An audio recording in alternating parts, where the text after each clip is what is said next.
Your car usually warns you before it leaves you stranded. If you notice number 1, stop ignoring it. Number 6, the engine suddenly cranks slower than normal.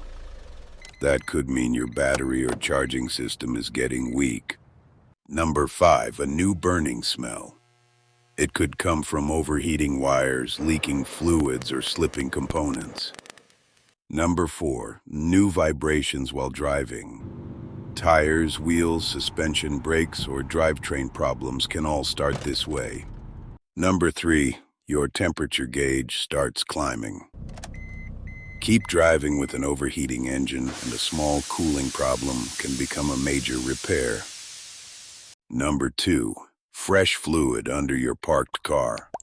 Color, location, and smell can help tell you whether it's coolant, oil, or another fluid. And number 1, a new knocking or grinding sound. Cars rarely make new noises for no reason. Catching it early can mean the difference between a repair and a replacement.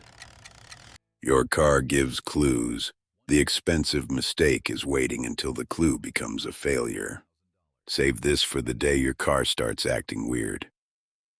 Then subscribe to Zero to Mechanic. The next video shows 7 sounds your car should never make.